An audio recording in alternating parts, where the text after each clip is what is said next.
If you're serious about your purpose, if you're serious about your business, if you're serious about chasing excellence, not women, you have to maintain that to a degree. I'm not saying don't have kids. I'm not saying don't have a relationship with a woman. Rich Cooper. Mr. Richard Cooper. Rich Cooper, welcome to the show today. We don't normally go live on Thursdays, guys, but we got a special guest in the house, man. We got Rich Cooper. Richard Cooper. Rich Cooper to the show. How you doing, man? Rich Cooper. His name is Richard Cooper. Richard, it's great to see you. I really appreciate you coming on. Being more honest about it, and women at the same time sort of relaxing their standing. But 5% of my wealth in crypto. 95% of that is. I just want a girlfriend. I just want one girl. I just want to be in a relationship. And when you spend time playing Halo with little Timmy and zeroing the scope in on the BB gun. Richard Cooper has generated over 1 billion views across all of his content and has built an audience of more than 700,000 subscribers on YouTube. It's showtime. All right, well, hope you guys like that new intro. I had my editor slap that together to kind of sizzle things up a little bit when we kick off these shows. Welcome back to another episode of the Unplugged Alpha. We're going to be talking, or we're going to open anyway, with the recent documentary that got released on Netflix called Investigating or Into the Manosphere. Whatever it happens to be, Louis Theroux at it again. And, it's kind of what you'd expect. It was looking for fringe, gotcha, oh my God, clutching moments. And they managed to put some together. They don't go looking for credentialed, experienced men's coaches. They deliberately leave those things out when it comes to these kinds of narratives and, storytelling. So I got, some feedback for you guys. Obviously, I've talked about this before. I was heavily involved in the Manosphere. I call it the Manoswamp now. In my recent book, I got a chapter where I talk about that. I'm going to cite a couple of the bits and pieces in there from it, actually, because it's relevant, because I predicted this. I predicted this a couple of years ago when I wrote this. And I just wanted to separate myself from as much of that as possible, which is why I tend to have moved on and, been doing this thing, this project, as you will. I don't think men are being radicalized. I think that was one of the arguments that you saw Theroux try to make, or even the feedback from people that had watched the documentary. They try to build this narrative that, oh no, men are being radicalized and it's an awful thing. And look at all these people that are doing it. And there's some truth to some of the dumb shit that you saw in the documentary, which I'll talk about in this live stream. But young men are looking for guidance, and nobody's really giving sage advice to them anymore. It's difficult for men to find it. Voices often get muted or shadow banned, and that's just the reality of the world that we live in. That's just how things go. I think the absence of my voice is one that's fills a lot of voids, if I can put it that way, but I don't want to, go there just yet. Let's have a quick rundown of this docu. So they were doing some trailers sort of running up to it about a month or two ago, and I marked my calendar for March 11th for when it came out to sort of dive down that rabbit hole and see what the hell they were going to talk about. Speaking of the predictions, let's kind of go over that right now. Actually, before I get started with that, I try to do a little bit of housekeeping before we get started. If you guys are new here, welcome to the Unplugged Alpha podcast. It's something that I've been building on since my initial best-selling book that came out in 2019. It's in its second edition. You can get these on Amazon and print, Kindle, and Audible. The new book will be available in Audible very soon. My editor's almost done with those clips. So for those of you that have been asking me for it, it's there. On the top left of your screen, there's a QR code. You can scan that, and that will get you linked to my website on the different communities that I offer. School of Unplugging, School of Entrepreneurship, which teaches you how to run a business. And of course, the Top Shelf, which is the 1%, where if you follow me on Instagram and you see some of the cool shit and travels that I do, that's it. That's where that comes from. And of course, in the bottom over here on the ticker, just pay attention to a couple of the URLs there. There's a test that we've created, test.theunpluggedalpha.com, where you can self-assess yourself. It's totally free. It takes a few minutes to go through it. There's a 7 spokes of a high-value man that I talk about in the second edition of my first book. And a lot of people are confused as far as where they stand in the world, like where they are in the pecking order. And that self-assessment will help you establish where you are, where your weaknesses are, and you'll get an idea because you get a nice spider graph at the end of it, which illustrates where you are on those 7 spokes and the opportunity to sort of like, develop and grow yourself in your weaker spots. So I hope you take a look at that. There's, of course, my email list, which is entrepreneursandcars.com/red-flags, 21 red flags, 16 green flags to look for in women and relationships, and the website, which we'll talk a little bit more about in a tiny little bit. So keeping in tune, I got it bookmarked right here, keeping in tune with the notion that this is something that I had predicted, years ago anyway. I saw the writing on the wall with what was going on with the Manosphere. And I told you why you guys left. I break it down in the chapter in the book. Let me read down a couple of the bullet points, because the PR issue that they have in the Manosphere is very real. It's not going away anytime soon. And realistically, unless there's some better management and guidance followed by those participating in the space trying to help guys, it's going to continue to be a total shit show. It's never getting any better. A couple of points that I made here in the book. These are some of the things that I saw on the inside. So beyond what you'll see in this documentary, there's a lot of other insider things that are actually quite worse, which Theroux didn't come across. He was looking more for the gotchas, right? But there's a lot of the insider stuff. I'm just going to read a couple here. There was a world-class pickup artist that bragged relentlessly for years about teaching seduction, about the amount of beautiful women that he'd slept with. But then he was exposed in a recording for hiring prostitutes to be paid actors for his students in boot camps, to seduce and sleep with these paying students in nightclubs and bars. So he would strategically place these prostitutes in these nightclubs and bars for these paying students. But the worst part was, in many cases, these disgusting PUAs would often instruct their assistants to send the prostitutes to their room so they could have their go at it first before they sent them into the field for their students. They'll tell you to do the work, lift weights, eat well, get restful sleep, but they'll stay up all hours of the night, live streaming, doing all kinds of nonsense, do things like liposuction, and the act of doing the work themselves is always somehow avoided, if you can put it that way. There was another one where I came across another guy in the Manosphere that braggadociously went on and on about having an amazing bisexual girlfriend that's compliant, loving, brings other women into the bedroom for threesomes, but was exposed in a recording to have been in an abusive relationship with that woman. She would legitimately beat his ass. I'm not going to go down the rabbit hole with all the other points. You can read more about the Manoswamp in my newest book, Top Shelf Man. You can find that on Amazon. Again, the Audible will be available very, very soon. Let me talk about a few of the clips that were sort of spun off from this. I think this is probably a better place to start than anything else. Excuse me, I got to get a sip of water here. My throat's turning froggy. Is that better? I don't know. We'll see. Okay. So the documentary featured a kid named H.S. Tiki-Taki. Never heard of him before. I watched the documentary. Myron Gaines, which you're familiar with, or you should be anyway. Justin Waller, Sneeko, and a couple of BC role type of guys. I think those are the main characters. I don't really see Sneeko that involved in it. I don't know. I have mutual friends that really like him. I don't know him personally, so I really can't say much about him.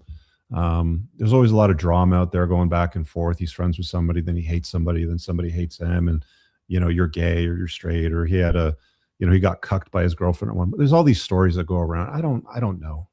I don't really care, but it's like, the truth of the matter is like One of the things I talked about in the Manoswamp chapter is a lot of these guys, you don't have a real feel for who they are because they use a lot of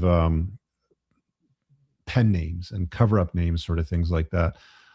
I legitimately thought for several years almost with some of these guys that I was talking to until I met them in person that they were using their real names. It just never dawned on me that people wouldn't use it. I mean, obviously Sneeko is not a real name, clearly, but like some of these other real names that you hear out there, that they're just made up. They're just pen names to protect an identity.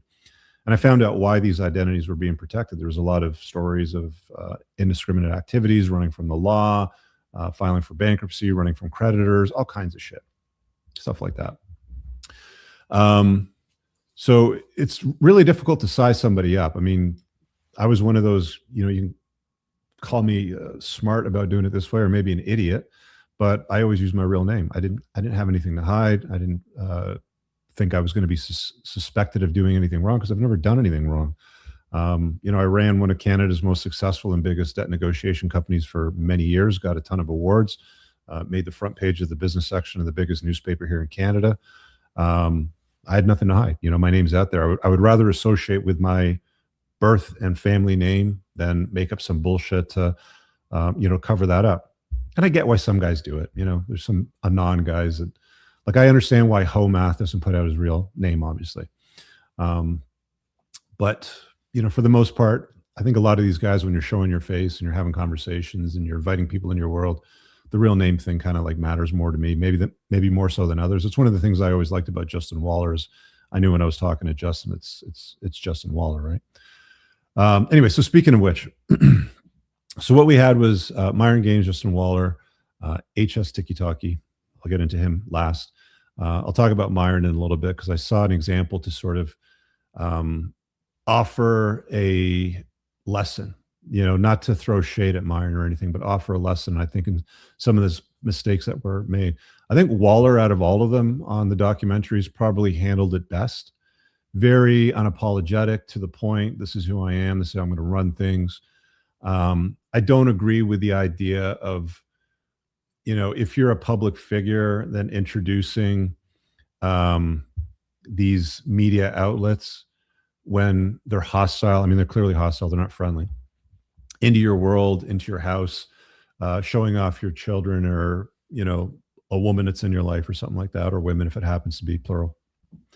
I don't think that's smart because you're basically offering attack vectors to your enemies. I've talked about this before.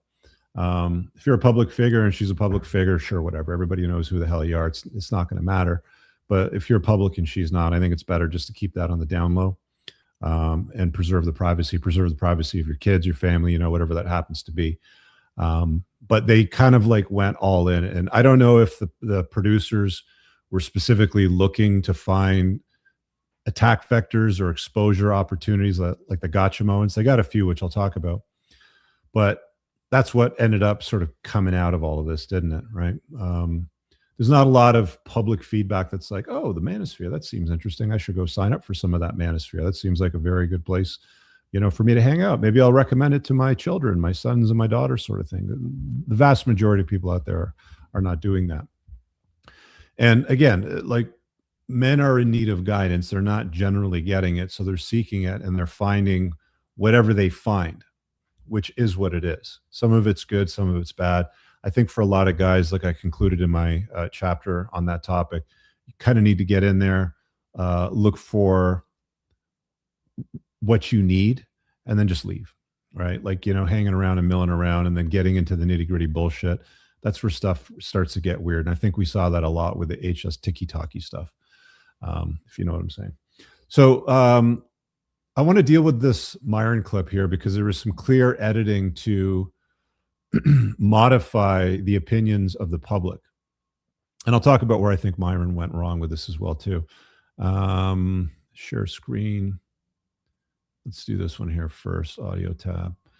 Okay, so we got this, it's a 2-minute clip. Let's crank up the volume. We'll just sort of play it and I'll add a little bit of narration as we go along through this here. Myron's been quite open about the fact that he expects to be in a relationship in which there's one-way monogamy, as he calls it. He's allowed to basically pursue other So, or relationships, open but relationship? but you're not. The women that he's with, he's just gonna be with them for like a night or so, whatever. But I don't think he sees me that way, because there is a reason why I've stayed so long with him.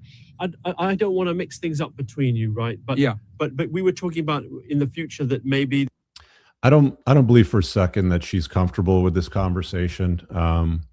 Again, this kind of goes back to, if you're a public figure and she's really not, you should kind of keep it that way. I've said this before about these one-way open, like they're kind of like open on one side, if you can put it that way.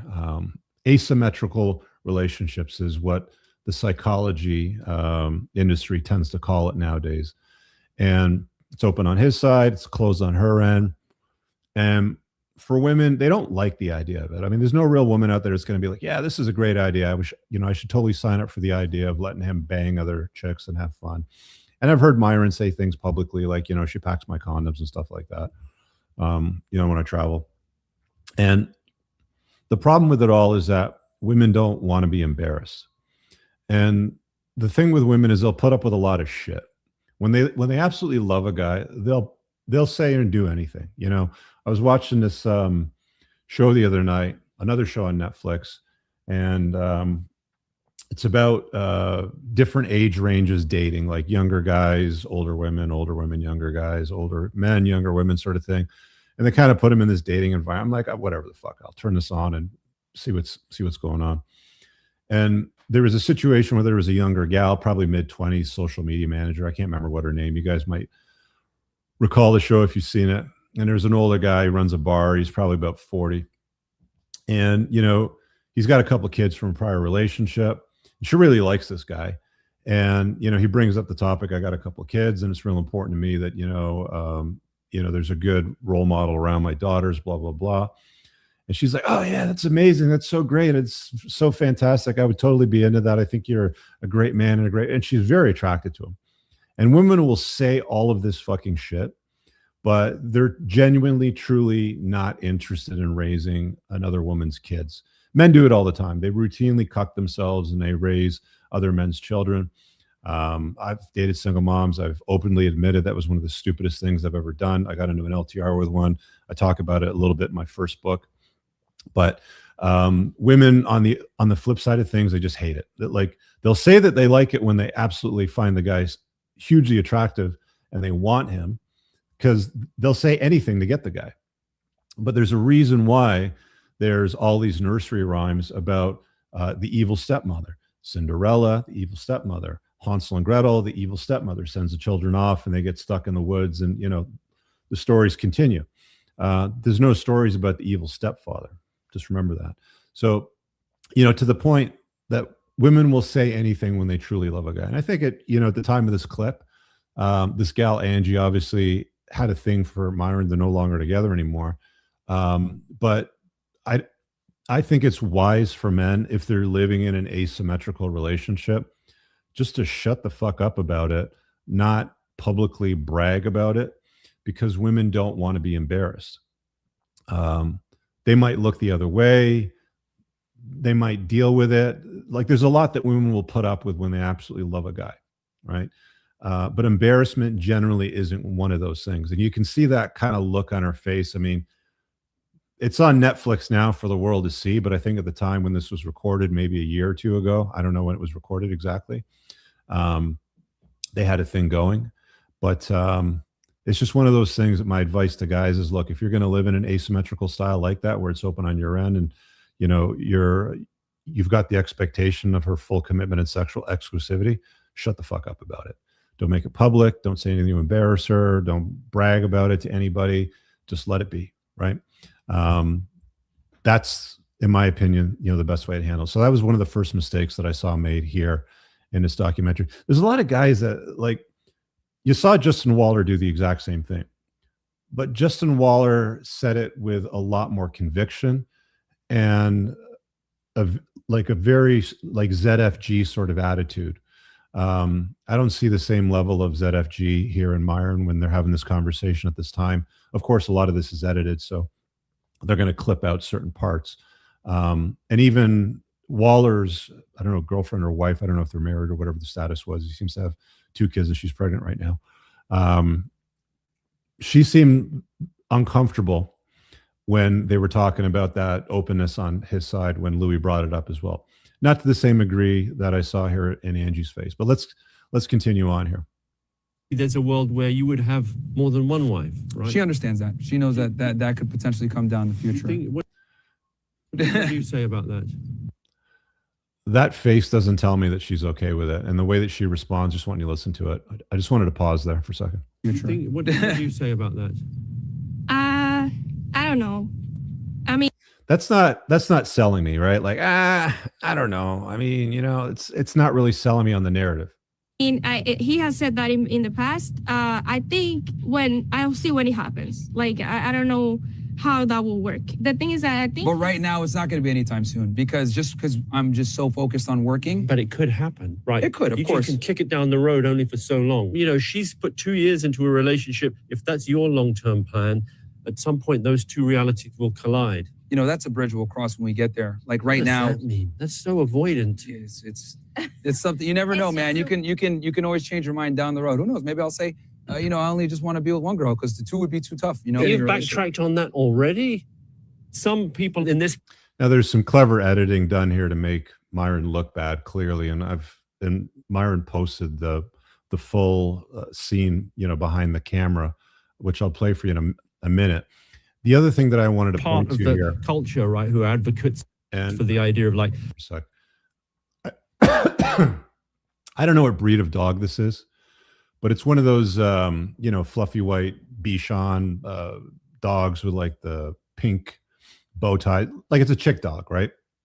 I stopped dating chicks with like a weird pet mom obsession because it's just bizarre. Oh, look at little Bardu. You could do it. And they talk to the dog like it's a fucking human being or it's their baby, and they pamper it and they put bows in their hair. And I don't know how Myron got the dog in his hand here and he's holding it like he's clutching to it. Like, Myron, don't do shit like that, man. That's like, that's like when a chick hands a guy her purse in the mall and says, here, hold this and shit while she's doing something else. It's not a very masculine look. I'll just put it that way. The 1% male, that ultimate masculine. Hands off. He's go her. Sorry. Also, I need if you could clean up the room too. I need some help, with that. Was that okay? And then he shifts over to, can you help clean up the room or whatever her obligation is to help him out in the studio, right? By the way, I always feel weird. Like no, it's cool. It's awkward though. No. Did you feel a little awkward? No, not at all. No, okay. Angie, like she's with me on. She's on board as you are. On board with what specifically? You know what? Like just the idea of other ladies. No, we've had these discussions. I saw a little bit of pain in her. No, definitely. No. Yes. No. Shefinitely. No. Yeah. She's really pushing it. Like you would have Myron all to yourself. Would you rather have that? You don't think she would say, yeah, 100%, of course. She would say whatever makes him happy. That's what she would say. The time I do have, I spend with her if I'm with any woman.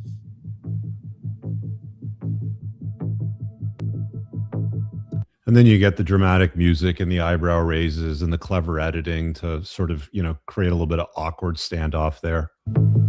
A few moments later. It's been several months, guys, that we haven't been together. She was a good girlfriend, bro. We haven't been together for a minute, and she wants a family. And I can't give that to her right now. Myron's been... All right, so there's that clip, right? That's straight out of the documentary.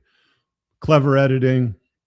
Obviously, stitched together to make Myron look bad, capture Angie's sort of, it's not even an indifference attitude towards the conversation. There's a very clear awkwardness, discomfort in her demeanor.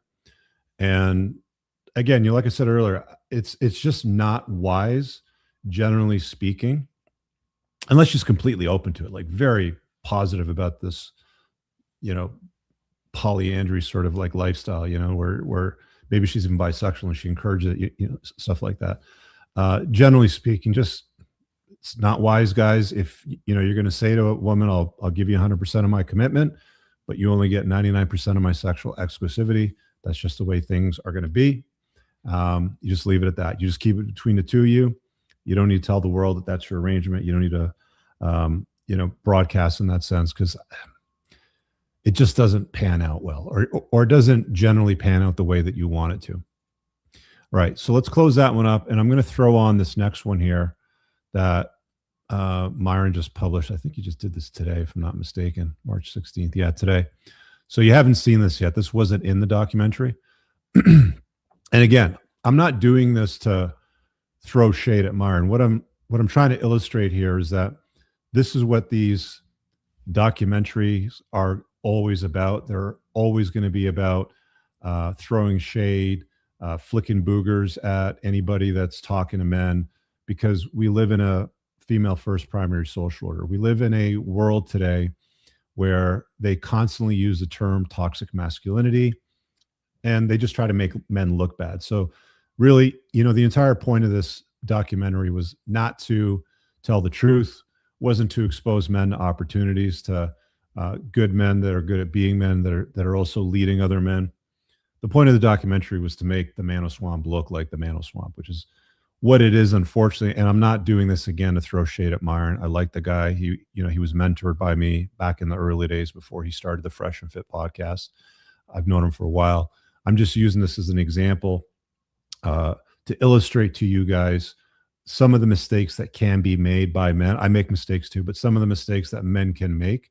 And then you're also going to see in how the clever editing's done, how they can amplify that, because this is actually what happened behind the scenes. Myron looks like he was running his camera phone in the background while this exact conversation was going on. So let's play this bit over here, and you'll see what the behind the scenes was. The two would be too tough. You've backtracked on that. It's not very loud. Let me see if I could get this volume up a little bit. Hold on. Already? Some people in this backtracked on that already? No. Sorry, I'm just going to pull this back because the audio wasn't very loud. You might have to turn up the audio on your speakers, but here we go. The two would be too tough. You've backtracked on that already? Some people in this backtracked on that already? No. Yeah, it's so funny. No, it's just that I think the way So this is the part that they cut out. the way I see it is that we had like a sort of weird relationship in the past when we started, where he was seeing other girls and kind of like taking seriously, kind of not. And I think if that ever comes to reality, it will have to be some special girls that we have to be in some sort of connection. We accept everything, and we are like in the same. Yeah, she would need to. We've talked about this. She would need to get it like the other girl. Like I would. Oh yeah, I would make a point that I would make a point that they would get along, because I don't think. So I don't know if they're talking about like co-wiving, or if they're talking about some kind of a bi arrangement where the girls sort of get together and have fun as well too. But the understanding that I'm getting here is the conversation is really about her consenting to the notion of other girls, if I'm understanding this correctly. That would be a headache for me. No, they say about polygamy that number one is that the two wives are closer than they are to the husband. Yes, that's so important. That's very, very important. But even then, I think it's hard. No, and everything will have to be equal in order to work, I guess. So I don't know. I think we will see in the future if that ever happens. Like, I don't. So she's under the impression at this time that it's not happening by the language that she's using, right? I don't see happening right now because he wants too much. He barely has time for me, so I don't know. I don't see him doing it, honestly. So we'll see. I mean, I don't know. But yeah, the thing I wanted to really, the thing also I wanted to like really highlight is that she comes from a two-parent household, strong father, masculine male, takes care of the family. So she comes from a very good background, which is why we're compatible. We both have both of our parents together, nuclear families. The man does what he's supposed to do. Good values, right? So we have very similar values when it comes to that. She's met my parents on several occasions. They love her. So. In that scenario where you've got, let's say, two wives, right? Yeah. But would you also have like a rotation outside of that? Oh man, I don't know if I'd be able to do it at that point. I don't know. I'm like really tired of these girls. So like, But in theory, that's something you think, you know, like Elon Musk say, they always say he's the sort of template for how it's supposed to be for a Superman. But also, I wouldn't want to be in a situation. Do you agree with that, though? Is that how you see it? That, like, ideally you'd have, like, 10 and they'd all, and have children with all of them? I don't know if I'd go that far, and especially with some of these girls like going crazy, like the Ashley St. Clair stuff, where like he's not even claiming that kid and she's suing him. Like, no, man, that's a nightmare. That's some people in this part of the culture, right, who are advocates for the idea of like the one part of the. Okay, so you can see how that entire segment was cut out. I can guarantee there was hours and hours of footage that was recorded that was never added to the documentary. 100%. That's how they do these things. I've been involved in these kinds of documentaries before. There was one that they did years ago when I was in the debt settlement space. And they were in my office like the whole fucking day filming, asking a whole bunch of questions, talking to my staff. And then there was like a 7-minute bit that they published after that. And they didn't frame it positively, as you would expect, but in typical fashion, and this is a far worse environment and space. I mean, I just know not to go there. I get an email every year or every 6 months or so from somebody that wants me to be in their documentary or comment or some shit on something about masculinity or dating or, you know, men's rights or red pill or whatever it happens to be. And the vast majority of it, I just decline completely because I know what their approach is. I know what their angle is. All you got to do is Google their name, see who they are, what they've done in the past, the kind of publications, the kind of articles, the kind of shows that they do. The only time that I usually do it, like I did one a few months back, there was a New Zealand TV show, like a news show, and it was kind of a panel. And it's funny because they were only able to edit out about like 4 seconds of the actual interview because I had a copy on my end, so I saw where it was. And it was only because I was making fun of their former prime minister that I can't remember her name, just Jacinta or something like that. You know, the prime minister with the horse teeth that locked down, you know, the entire country and made them stand on dots and wear face diapers and take all these shots and stuff. Her. And I said something disparaging about her because they were like bragging about how, oh, she was such a great prime minister. I'm like, you're talking about the one that locked you guys down and put you in concentration camps and made you take untested vaccinations. They cut that shit out. So that's what they typically do. And that show is about masculinity. I tend to avoid most of them just because of the narrative that they try to spin off. It's almost never gonna, you know, frame anything positively, but a lot of people say, you know, there's no such thing as bad media too. So, you know, respect for Myron sort of, you know, dipping his toes into this and taking a stab at it. But that's that clip over there. Yeah, Jacinta Ardern, whatever her name is, you know who I'm talking about. And you know, the funny thing about her is after all that shit she did to the country, she's now left it and she's gone to Australia after she fucked it up.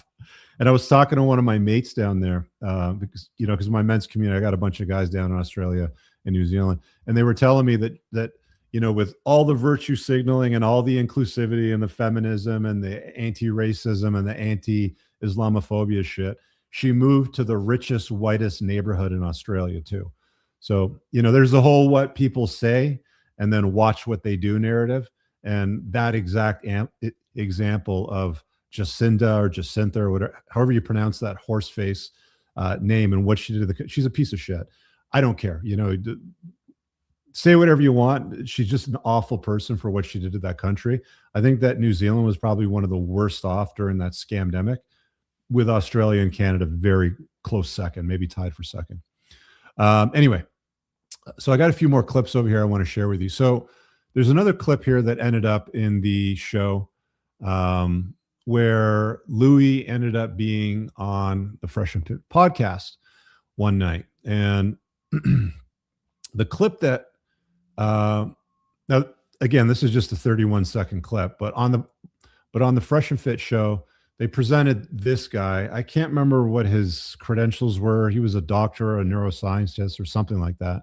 And they were playing a sound clip of this guy talking about the notion of microchimerism. I think it's, let me just quickly look it up. Microchimerism, is that how you pronounce it? Let me see if I can get how to pronounce. Here we go. I'm going to pronounce it right for you guys. Microchimerism. Okay, so microchimerism is the concept that you're going to see in this clip over here.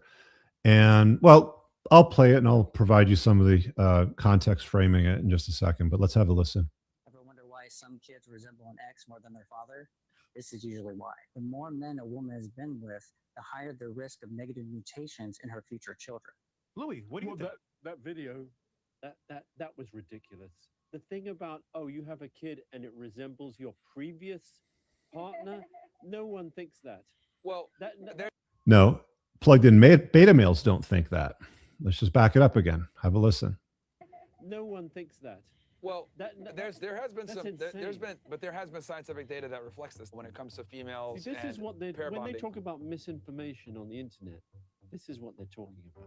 Ever wonder why Okay, so I'm going to hit the pause there and remove that. So this concept is real. They've studied this in New South Wales, Australia, and I'll put up on the screen because Myron's absolutely right. They haven't studied it to the conclusion that we would like to see, but I'll tell you why they haven't done it yet. It's because it's going to make women look really bad. Because whenever I got to try to be careful here with the internets when I broadcast this shit. So let me put it to you this way. Purebred breeders for dogs and horses, etc., right? Like if you want a purebred Rottweiler, that's a man's dog, by the way, not a fluffy white, whatever the fuck that was. But if you want a purebred Rottweiler, you can't get official purebred Rottweiler papers if the female, if the bitch has bred prior, especially with a dog from outside of that breed. You can't get certified papers for purebred dogs when the bitches have bred with other males. I think specifically outside of the breed, but I might be mistaken within the rules. I'm not a big dog guy. I mean, I had a dog when I was younger, but I don't know the rules around the breeding. But I did talk to a breeder once when this concept came up, and he mentioned it factually that they can't generate official papers in scenarios like that. And what this guy's talking about here, let me just pull this off the screen, because this is the kind of shit that you get from these, hack job sort of Louis Theroux guys that want to make everybody look bad, but don't get into the research. So here on this website, there's a post here, excuse me, titled "Previous Women's Partners and Women's Reproduction." And I'm not going to read it all for you, but essentially, what they're finding is there's trace DNA from males that aren't the biological father of the child found in women. They find it in their brain or around their brain area. And scientists only know of 4 ways that male DNA can show up that way in their brain. An unknown abortion, possibly a vanished male twin. So when the egg was fertilized, there was a conjoined twin or something like that. Probably screwing that up, but a vanished male twin is what they call it. An older brother transferred by the maternal circulation or sexual intercourse. And that would be the main one. Now, let me just remove this article over here and I'll show you the next one. And you can go search for these afterwards. I've given you the title of it. You can go read them, for yourselves. Is this it here? The problem with XX, this is it, yeah. The title of this one is How Previous Sexual Partners Affect Offspring. Now, this was in Time magazine, so very mainstream type of publication. This is not bullshit. Alex Park, who is a senior correspondent, put this out. And it also said the exact same thing. University of New South Wales, they found evidence that gives the notion to the scientific support of this concept. And again, if you guys want to read this long ass article, you can go dig it up. But again, the title of that is How Previous Sexual Partners Affect Offspring. It's a real thing. They haven't specifically studied it end to end in humans, but the work that they've done brings them to the point where they're not getting the funding and they're not getting what they need to take the next exact steps. Because could you imagine what would happen if, I don't know, like the Mayo Clinic or something like that, like a major like medical research facility, did a study on this, and they concluded that every guy that has sex with a woman leaves DNA behind, and that DNA can end up in the embryo, in the child of the biological father that quote unquote fathers that child. There's a mashup of that. Could you imagine what would happen? The world would lose their fucking minds. Like, there's no way they're ever going to get funding for stuff like this. But they study it in the animal kingdom. They've studied it in research labs, and they've got enough evidence now where they're saying it's a real concern, but they're not getting enough time and resources and finances to take it further. I don't think you'll ever see it taken further, but it's a real thing. All right. It's not like, oh, nobody believes that, like Louis says. Give the man a microphone and he'll say, nobody believes that, and we're all supposed to believe that because he's on Netflix. Well, the truth of the matter is, go do your own homework, do some research on it. Microchimerism, dig it up and you'll see it's there. I'm not going to bang on that drum too much because this show isn't about that, but I want to move on to some of the other clips that I've queued up here for you. I see somebody click the link to call in. I'll drop the call link for everybody. So just stay in the green room right now, man. I'll get you in a little bit and I'll pull you up on the show. But the link to call in is on the live chat of YouTube right now, pinned up at the very top. All right, so let's take you to our next guest in the Manoswamp, a kid by the name of HS Tiki Taki. Never heard of the guy before. People were calling him the Timu Andrew Tate. Because there's some similar characteristics, but he's a younger guy, not a former professional fighter, white mom, black dad, sort of like very similar, tattoo, English accent. Let's put this up on the screen. I'll show you this guy, Louis HS Tiki Taki. Here we go. All right. So in this scene over here, and they spent a lot of time with this guy. And I think they did it because they knew that he was the right gotcha crowd. And there's enough clips that I can show you that will corroborate that. But he runs telegrams, he runs men's groups. He's kind of the way that I got it, he's a pickup artist, men's advocate, pro gym bro kind of guy. Runs OnlyFans models through an agency that he's invested in, but simultaneously shits on men that pay for OnlyFans content. Wild, right? Like, the dude's running OnlyFans content and then openly shits on guys that consume it. But check this out. I mean, this is where Louis got this guy good too, right? 500,000 people on your Telegram, right? Yeah. And you're advertising OnlyFans girls on there. Yeah. Do you think there's a contradiction there? No, because I openly say I don't give a fuck and I'm doing it for money. I don't care about the morality of it. I know it's not good. I say to people, don't watch porn. I mean, look, man, if you know something is not good, why do you fucking do it? I learned years ago, I had a mentor like 30 years ago, and he said, Rich, don't ever do anything that you wouldn't be comfortable with if it landed on the front page of the newspaper. This is 30 years ago. This is obviously, before smartphones, mobile devices, iPads, the internet, most of that shit, obviously social media. And the story back then was, don't do anything that you wouldn't be able to defend or acknowledge firmly if it landed on the front page of, the major newspaper in your city. New York Times, Toronto Star, whatever it happens to be, wherever you live, you get the idea. But you get this guy, it's like, I know what I'm doing is wrong. I know that there's a conflict of interest. It's like, why the fuck are you doing it then, dickhead? Right? And I have no problem saying that. I would say it to this punk's face. I don't know why he cooks up this idea, but this is part of the reason why the Manoswamp often ends up with egg on its face in scenarios like these and documentaries like this, because of the conflict of interest that's seen. Like, this is why it has a PR problem, right? Because nobody, I'm not going to say nobody, very few people operate with a level of ethics and standard that they would be comfortable with being on the front page of the local news or the big city newspaper. This guy, HS Tiki Taki's been doing nothing but posting clips now on his social media feed, complaining about the documentary and people coming at him, trying to cancel him and all this nonsense nonstop. And it's like, what did you think was going to happen? Right.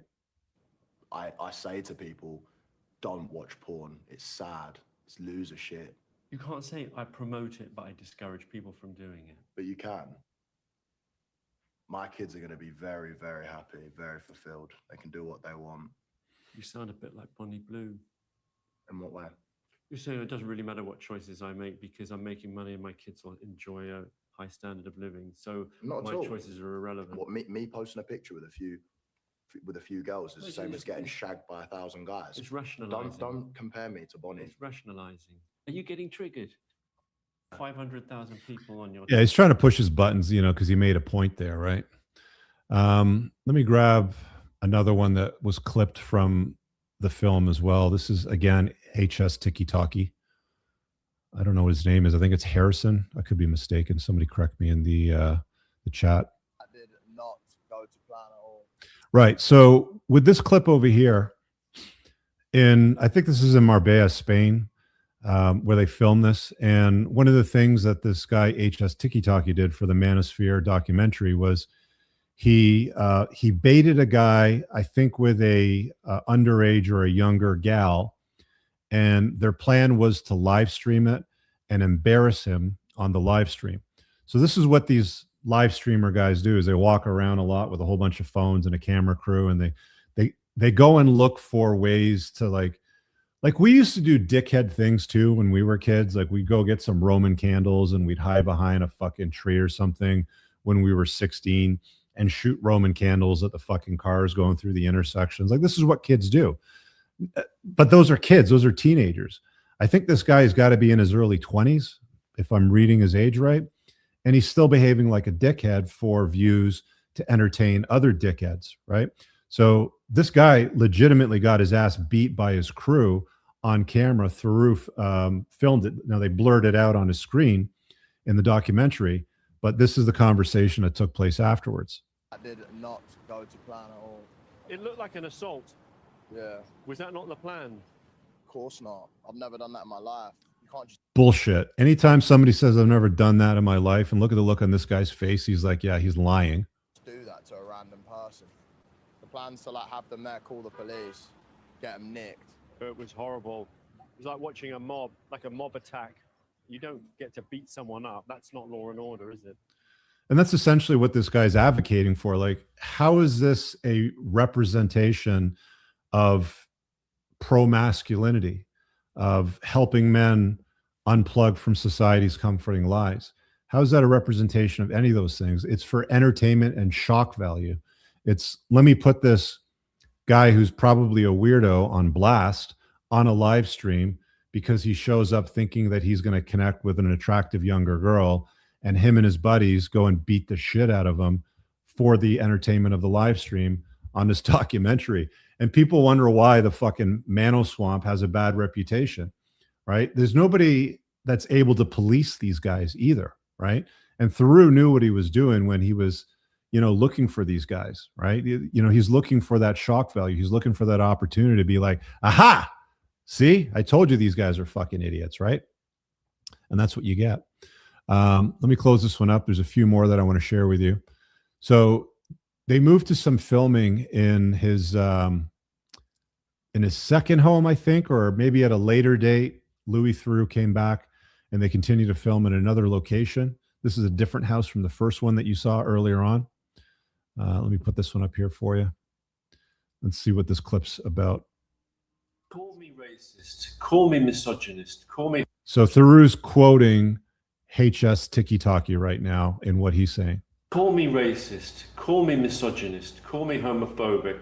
Call me... And this is his mother, by the way. This is his mommy now that's in the room as well. This older blonde lady standing there between them in the blue dress. A scammer. I'm all those things.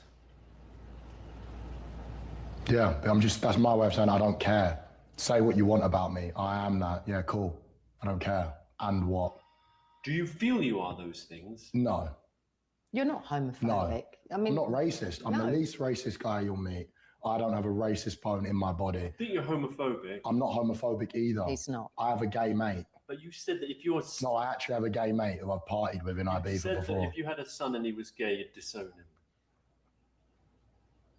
That's not homophobic. Call me racist. See, that's the gotcha moment, right? Because in a prior scene, they were talking about children, and HS Tiki Taki said to Theroux, if I had a daughter that was doing OnlyFans or a son that was gay, then I would disown them. Okay, that's a fair statement. But then he goes and says these other things like, I'm not racist, I'm not homophobic. And Theroux brings back his exact words and says, but hold on a second. You said if you had a gay son, you'd disown him. And then there's, of course, the awkward silence where HS Tiki Taki has nothing to fucking say because Theroux's right. You're a fucking idiot, right? Like, at least stand on your ground. These guys flip-flop back and forth in the Manoswamp all the time to fit a narrative, right? And it's like, if you'd have a son that was gay, then you're going to disown him. That's homophobia. You don't want anything to do with it. That's fine. Like, stand on that fucking soapbox and own it, right? Don't flop around and, oh, that's not what I said. They just kind of like wig out that way. And that's just not, like, this is your champion. These are your leaders of men. This is who, is the representative for the Manosphere, AKA the Manoswamp. And people wonder why I call it the fucking Manoswamp, because of shit like this, right? There's no organization. There's no standards. There's none of that. It's, this like kid that's raised by a single mom. The story that I heard, apparently in the documentary was HS's father was a rugby player, a black rugby player that, banged his mom and she got knocked up, and he was raised by the single mom. Right. And like, this is what you're going to get in the absence of strong masculinity in the household. Right. You end up, with all kinds of problems like this kind of shit. And then they run rampant with streamer cameras, entertaining other, plugged in beta males that think it's entertaining to beat the shit out of guys or watch this guy talk about how he would disown his son. If you don't want to have a gay son, you disown him, fucking stand on that ground, man. Call me whatever you want. Sure. Just own it if that's who you are. Let's continue on here. So this is a really interesting bit because all of the tough guy masculinity stuff, like big man on campus, completely evaporated so quickly when his mom showed up in this scene. I might have to play this back so you can hear it. I'm going to turn up the volume a little bit more, but this kid is just a mama's boy, and mama is lecturing this boy about everything in his life. He's not a tough guy kid. He doesn't have independence. He's not the kind of guy that you should look up to, if I can put it that way. Juice bar that you get the thingies from, they'll have ginger. I want a juice bar. No, you don't have to have a juice. They'll have Mummy, shots. I don't want a juice bar. I don't know if you heard it, but he said, Mummy, I don't want a juice bar. Like a fucking child. Mummy, I don't want a juice bar. Right? Listen to it again. Have a juice. They'll have Mummy, shots. I don't want a juice bar. All right. Don't embarrass me. All right. Don't be rude. That's not the way I've brought you up. Okay, Do not cool. be rude. All right, I won't All right, be. because it's a reflection on me. All right, I won't be. They had an unlikely domestic flavour. Look at the, can you look at this? I'm not having them come in here. Look at this. Get out of the way. And then she chirps him for how he's cleaning up the floor in front of the documentary cameras. Right? I'm just going to mute it. I mean, you can just watch it. He's cleaning the floor with the towel. And then she gives him shit for doing it completely wrong in front of the documentary cameras, basically calling him a Muppet without actually stating that. And you guys wonder why I call it the Manoswamp, right? All right, let's go on to a few other things that I have queued up here, and then we'll start to take some call-ins. We've got a couple of people waiting to chime in. I don't know if it's on this topic or they got a question, but I'll get to guys in just a second.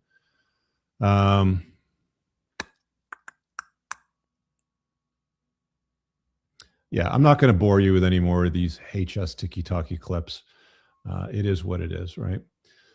Let me kind of move on as we're sort of navigating through this Manosphere stuff. Let me just put the table down. I'm going to have a seat. Come on. There we go. Yeah, before we continue on, let's have a seat, and we'll start to take in some call-ins in a little bit. All right. So I've tried to get the academics to come to the table on stuff like this. And you see, one of the problems is the Manosphere has a shitty reputation. It has just a bad PR issue. I've never seen anything positively published on the PR over the years. And I've known about it. Like, I didn't know about it until about 2016, 2017. I got sucked into it. I kind of became one of the main characters. I amplified a lot of the guys that were just like Twitter anons or, you know, pen name authors and stuff like that. And I helped them get YouTube channels off the ground. So in some regard, I don't know, maybe I contributed to some of this train wreck. I'll take my responsibility there. But the thing with the Manosphere is it's got some good information. And I've said this before, you know, you take what you need and get the fuck out. You live, or like, if you lay with dogs, you will get fleas. And the vast majority of what you get in the Manosphere are dogs with fleas. And then you've got the academics, and they write the evil psych books, like the David Buss Lab stuff, you know, things like that. And they have some good information too. I think that some of the stuff that you can get from the Manosphere and some of the stuff you can get from the Evo Psych guys, and you pair it up, and that's what I tend to give you guys. Like, I'll take the knowledge, I'll remove the shit, I'll summarize it, and I'll distill it, and I'll get you a nice book that gives you what you need to know to get out of the lies and the bullshit. But the other problem we have constantly is the professionals, or the people that are deemed as the professionals, the academics, are constantly mocking the Manosphere as well too. But they do it from a different perspective. Let me show you a quick screen over here that I queued up. So I like this guy, William Costello. There's another guy by the name of Mac and Murphy. There's another guy, Alex Datepsych. I've had Mac and Murphy on. We had a decent conversation, although we tended to disagree in some areas, and there was agreement in others. His approach was more academic and from more of a plugged-in kind of beta perspective, if I'm being honest. And, you know, mine was, you know, a lot of the reality sort of thing, and I kind of blend those things up. So I tend to agree, but I disagree with a lot of the way that they don't want to acknowledge the field work, because geeks spend a lot of time in labs and study and research, and they interview people, and they assess data collected and all that stuff, and they try to separate stated preferences from revealed preferences and shit like that. And they get a lot of it right, but they've also gotten a lot of stuff wrong. As an example, Alex from Datepsych, who's disappeared, by the way, because I don't think he could take the pressure from all the heat that was coming from like the black pillars and stuff like that. I haven't seen him publish anything in a long time, and he was very active for a while. He was one of these academic guys. He did this published piece on disqualifiers on dating apps, and he put the study out, and I contacted him. I said, hey, I'd like to have you on the podcast to talk about your findings, because I'm interested. I'm genuinely interested. Like, I'm not trying to throw shade on the guy. And I pointed out to him when we were having the conversation, because he had like, I don't know, 25, 35 line items. And, you know, the disqualifiers were like, you know, doesn't have straight teeth, didn't comb his hair properly, doesn't dress with style. And I said, where's the height disqualifier to him? And he goes, I don't know, it's not on there. I go, women routinely disqualify men for not being tall enough. Why didn't a height disqualifier show up? Right? And he didn't really have an answer to it. And I said, well, let's think about this for a second, right? Because women want to, you know, manage their reputation. We know that managing their reputation is very important to them. Why aren't they overtly stating that they're disqualifying men for height on these surveys that you're asking? How are the questions phrased? Why did it happen that way? It's like, you know, there's a bit of a disconnect. So it's like some of the field work and I didn't do a lot of it. I mean, I'm just quickly sort of like taking this guy down this rabbit hole. I'm like, let me just take you down this avenue over here that you completely miss. They miss a lot of shit too, right? These academics. So I think there's some good that comes from a lot of the field work that can come from the Manoswamp. And I think there's definitely a lot of good that comes from the academics. And I think you have to find ways to blend those two things and make them work, right? Some people like black coffee. I like a little cream in my coffee, right? That's how things taste better in my world. Anyway, so to this point over here of William Costello, and again, I'm not trying to throw shade on this guy. I like him. I've invited him on my podcast twice now. He hasn't responded. Sorry, he responded the first time last year saying that he was too busy and his boss, the David Bus Labs, were prohibiting him from doing any podcasts at the time because of the adolescence bit. And I've invited him again recently because he's been tweeting nonstop about the Manosphere because of the documentary. I said, hey, let's hop on my podcast. Let's do something similar like we did with Mac and Murphy. I want to hear, your grievances and your complaints. Doesn't do it. I don't know why. He's afraid to. He's not allowed to. He doesn't have the balls to. I don't know why. Like it is what it is. But this is what the academic guys do now too, as well. It's like Exhibit 557 of the fast life history of anxious avoidant mating strategy of the Manosphere. And it's a post from Andrew Tate basically saying that marriage is for fucking retards. And I responded to him and I said, explain how the advantages of marriage outweigh the disadvantages, William. And of course, he doesn't get back to you. I don't know. Maybe he thinks he's better, he's smarter, or whatever it happens to be, or maybe he's too busy. Maybe I'm jumping the gun. But it's just weird that, you have to go to the Manoswamp to have these conversations, but nobody's really willing to fucking like deal with some of the challenges. Setting aside Mac and Murphy, who had the balls to do it, and Alex from Date Psych, who was an interesting conversation as well. Again, I didn't agree with everything, and we didn't see eye to eye and everything, but I'm willing to have those conversations because I'm that fucking guy. I'm curious. Like I genuinely like having these conversations and challenging people on these things. I don't do debates aren't my thing. Clearly. I mean, if you saw that Andrew Wilson thing, I mean, he still thinks he's won, but whatever, bud. I deal with, the reality of the landscape, the sexual marketplace, how things truly are versus the idealist version of the academics versus the Manoswamp swamp shit that needs to be drained. It'll never be drained. You get the idea though, right? Let me continue to move on here. And William Costello is a 5'5" manlet. His opinions, I don't see, that's where it always goes to, right? It always goes to he's a manlet or some shit like that. William, if you're watching, let's hop on a podcast. I want to fucking hear your arguments, and I want to fucking, take some of the field experience. Like, dude, I've talked to I've had thousands of private one-on-one consults with guys now since I've been doing this for almost 10 years. Guys coming to me, trying to navigate the untying of the knot, vetting a woman for wife stock, parenting issues, business shit. I'm the seasoned fucking guy here that is open to talking to just about anybody about any topic. Let's create the dialogue, guys. Let's not go to, he's 5'5" and he's a manlet. Anyway, let's move on to some of these other clips that I got over here before we get to some of these call-ins here that are waiting. So I wanted to share, this isn't related to the Manosphere, but actually, let me see if I got any more Manosphere here ones. Yeah, actually, I got a few more. I'll leave the financial one till the end. So we've talked about this before, and this is a great example. I queued this up, put it up on the screen. I've mentioned this clavicular kid before. He's the bone smasher. He curls his eyelashes, puts eyeliner on, puts pads on his shoulders, takes crystal meth, testosterone, and he advocates for looks maxing. This is the new Manosphere today, right? Anyway, I'll use any reasonable example to teach lessons is what I do.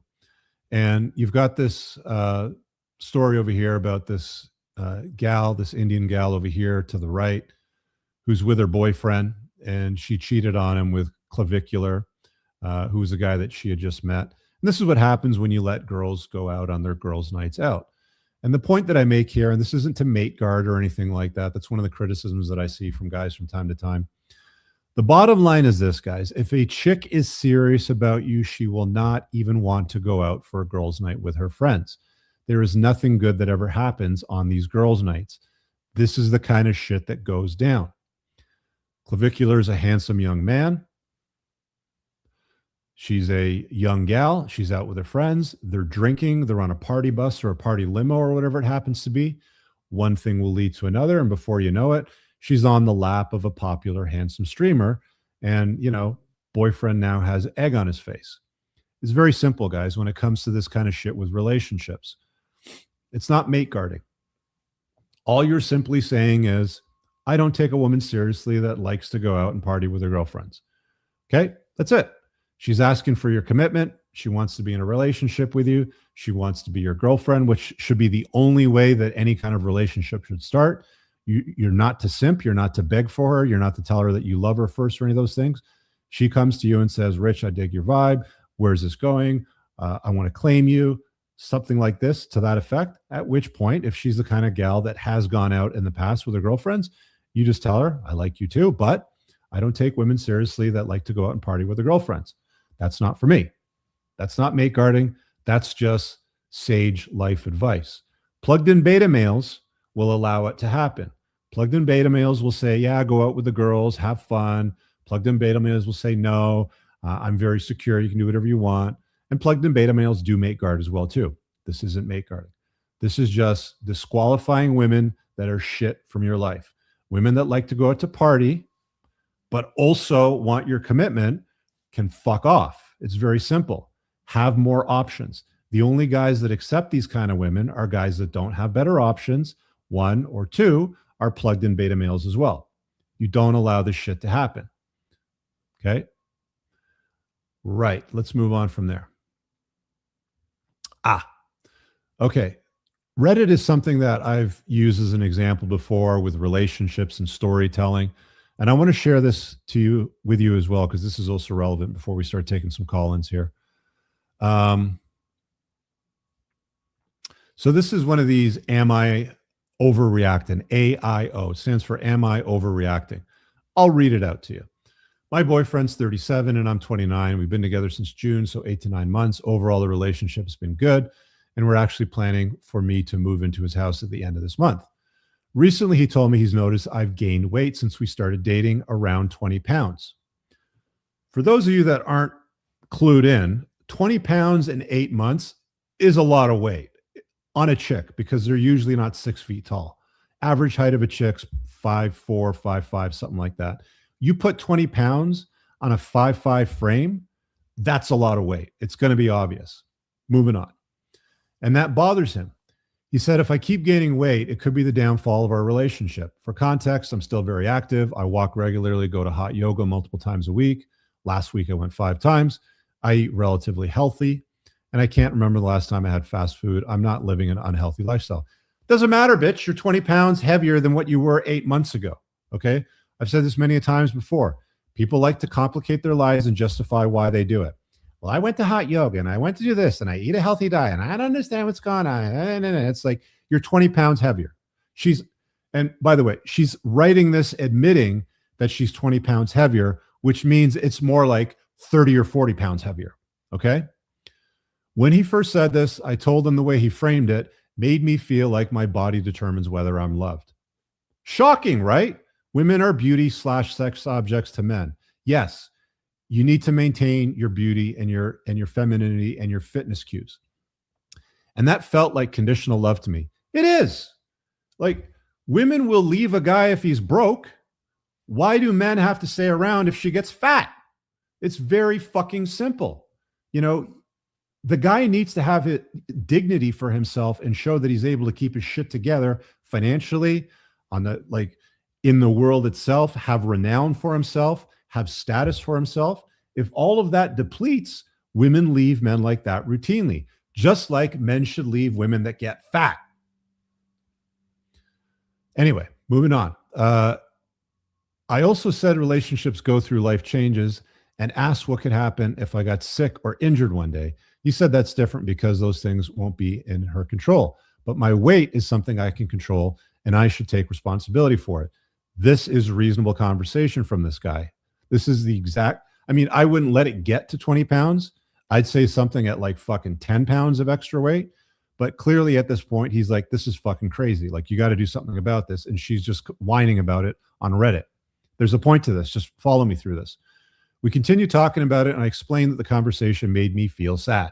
It's always about her feelings, right? I felt like this. I felt like my body. It makes me feel sad, confused, and honestly scared about taking the next step of moving in together. Because of that, I told him I wanted to slow things down and that I'm going to renew my lease and spend more time at my own place instead of moving in right now. So throwing a hissy fit and going to Reddit and crying about it is better than just like not eating as much and moving more. Like, this is the fucking logic that people use because toxic feminism teaches body positivity. You should be accepted at any weight. Again, this isn't the point of this. I'll get to that in a second. Let me just finish reading this. During that conversation, he told me directly he's not happy with my body and that it's my responsibility to fix it. He's absolutely right. And then he also said that when I brought up examples like illness and accidents, that was me not taking accountability. Again, he's absolutely fucking right. That comment honestly made something in me shut down. It made me feel evaluated and judged rather than supported, especially since I thought we were moving towards a serious future together. He doesn't want to be with a fatty. It's very simple. Nobody does. I'm not against taking care of my health, and I'm proud of the fact that I stay active, but hearing my partner, again, that word partner, not my boyfriend, you can always spot the plugged in by the language they use, and partner is the telltale sign of anybody that's a plugged in beta or woman, okay? But plugged in general. But hearing my partner say he's unhappy with my body and that it's my responsibility to change it really hurt. And I don't know how we're supposed to have a healthy sex life now. At this point, I've decided not to move in and moving my things back to my place to create some space. Am I overreacting by slowing things down and still feeling this upset by what he said? Now, I went and I took a look at the comments on this one. I didn't post it here in the post. And this was 4 days ago. I came across something today, which was a study on Reddit, advice. The vast majority of the advice that this gal got posting her grievance on Reddit about her boyfriend, pointing to the fact that she was packing on. Did you ever see Breakfast Club? Mm-hmm. Packing on maximum density. Claire is a fat girl's name. Go watch Breakfast Club. You'll know exactly what I'm talking about. The vast majority of the feedback in the comments from her post asking for feedback was dump the guy, leave him, move on. Not, why did you get fat? Not, if you respect yourself and him, why don't you maintain a healthy weight and maintain your beauty? None of that stuff. The vast majority of the feedback was dump him and move on. Guess what? That's not the post. Let me put the right one up. My bad.